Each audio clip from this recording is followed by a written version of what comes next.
Mwamvapo mbiri yoti Martse anachita kuphedwa ndi asataniki, ndipo pa 23 Meyi ndi tsiku lomwe Martse anayikidwa m'manda, ndipo mu 2023 kuli memorial show ya Martse mnzake wapamtima gwamba sakhalako komanso KK funso ndikumati zatani wayo mu video iyi ndifuna ndikupasireni nkhani zimene zinachitika Martse atangomwalira kumene Martse atangikidwa kumene m'manda, ndipo mukhale pomwepo chifukwa ikamatha video iyi tikhala titayankha mafunso ambiri zinatani, ndani amene amakhuzidwa, nanga chinachitika ndi chani.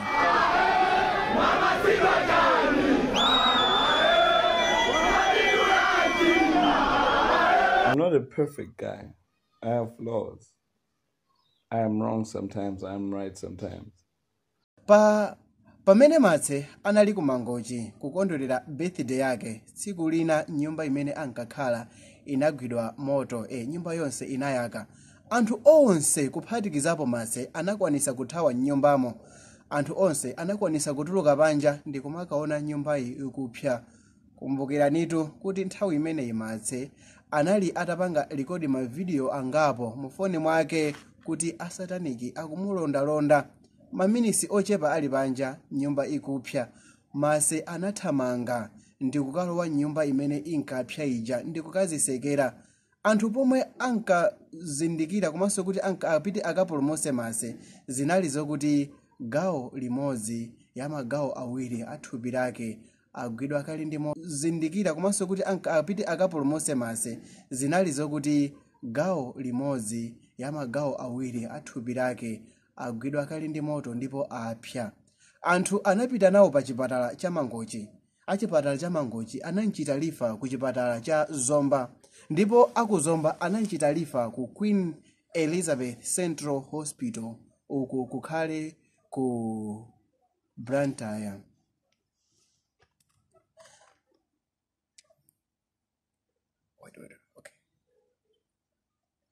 Ndipo ali ku Queen Elizabeth Central Hospital ndi kumene Martse anamwalira.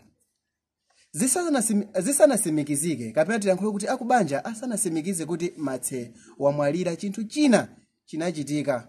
Dokotala amene ankamuthandiza ku chipatala ku room ija ya ICU kapena kuti intensive unit care, ICU intensive care unit kapena kuti ICU adalemba pa page yake pa Twitter kuyankhula kuti ndi zinali zinthu zopweteka kwambiri kumuona artist wake wokondeka akumwalira.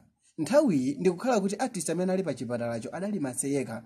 Anthu adatanthauza kale ndikuyamba kugawana masamba mchezo kuti Martse wamwalira, koma akubanja asanasimikize za izi. Malo mwake ankalemba ma status kulankhula kuti ignore the rumors, God is in control. Patadusa maminisi ochepa kwambiri, Physics analemba uthenga umene unali anthu ambiri anasatira, monga Namadingo, Pemphero Mphande, Gwamba komanso mapeji ena monga Amikozi analemba kuti he was just more than an entertainer.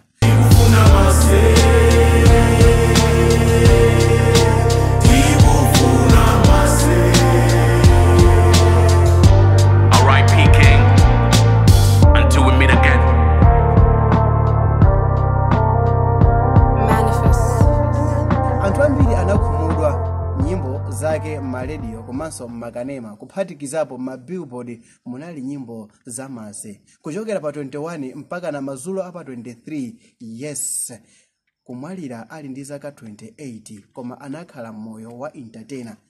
Tisanapitirire ndikuzeni izi, mapeji ena anali atalemba kale kuti amene apha Martse ndi Eri Njuchi komanso Gwamba.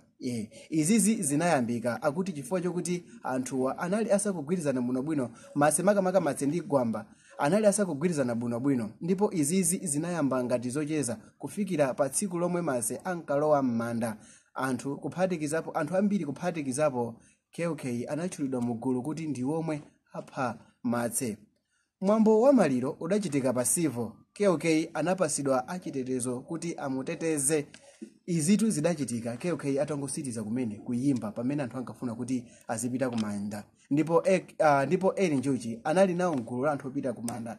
Anthu ochuluka adafuna kuti amenye nyamatayi koma anthu ena adapanga chisankho chokuti amuteteze Eri Njuchi akuti chifukwa cha nyimbo yoti gu Uzangova wina wafa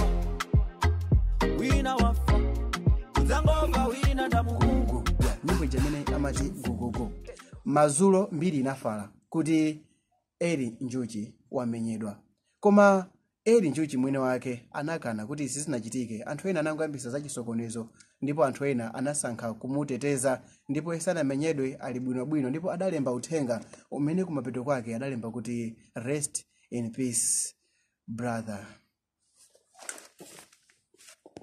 Tiyeni tikumbuke kuti zonsezi zidapasidwa moto pasivo pamene nduna ina yona zazokopa alendo mu nthawiyo komanso yachitetezo cha nziko mu nthawiyo adayankhula momveka bwino kuti zimene akuyankhula akubanja zoti Martin anatuluka nyumba chifukwa kuti imayaka ndikuzembaso yekha amene ndikubwereramo zinali zinthu zosamveka bwinobwino.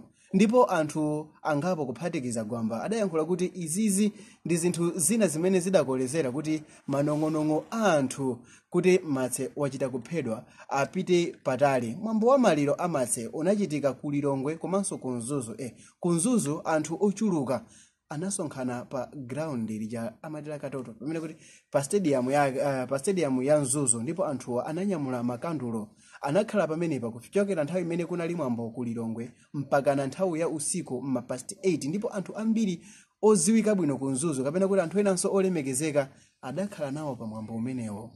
Ndikukhulupirira kuti awa anali maliro oyamba a munthu kuti apezeke kuti ena kuchita mwambo wa maliro ku Lilongwe ena kuchita mwambo wa maliro ku Nzuzu kapena ku Blantyre.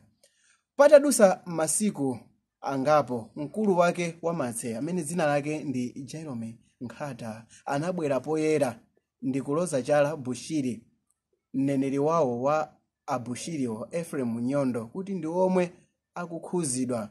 Patadusa siku limodzi munthu yemwe ankazitchula yekha kuti ndi profeti wa malemu Martseyo anabwera poyera ndi kuloza zala KOK Gwamba komanso Bushiri akuti KOK ankakhuzidwa chifukwa chokuti Martse anamulandapo mkazi KOK kapena kuti Martse anagona napo ndi ex wake wa KOK mu nthawi imeneyo ndipo Gwamba akuti chifukwa chokuti panali kaudani kena akuti amamukopa kuti akalowe chechi cha mlamu wake.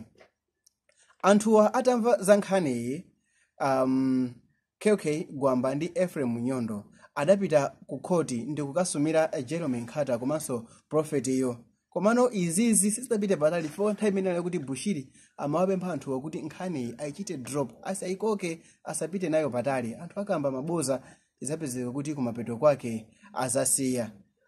Mchaka chomwechi cha 2022 patadusa mawiki ochepa chabe Gwamba patadusa mawiki ochepa chabe Martse atamwalira anthu ochuluka akuloza zala Gwamba komanso KOK pa imfa ya Martse.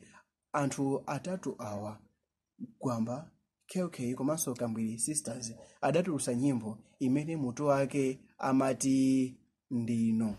Yes, bwanji ndibwerere mbuyo pang'ono musiku la lero ndikupaseni mawu awa amene muziwaganizira nthawi zonse pamene mukukumbukira dzina la Martin Nkhata pamene mukumvera nyimbo ya Martin Nkhata pamene mukupanga chilichonse ndikumuganizira Martse.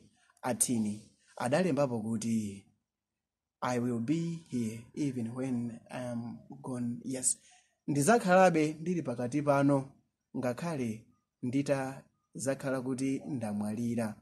Dzina langa ndine Sam Mavita ndi ndi mavideo ina iyi mukhoza kuchita subscribe kugwisa ntchito button ili Sam Mavita TV. Njila phone zako uja wapita ine kugwila moto wanga osatsimikiza yesa ndikulota kuti mwina ndidzuka komodabwa tsiku lonse kuti likudutsa mafuso wanga pano wakusowa yankho sinikaziwa kuti ndizalemba nyimbo yako komano wamati tisama question amalenga.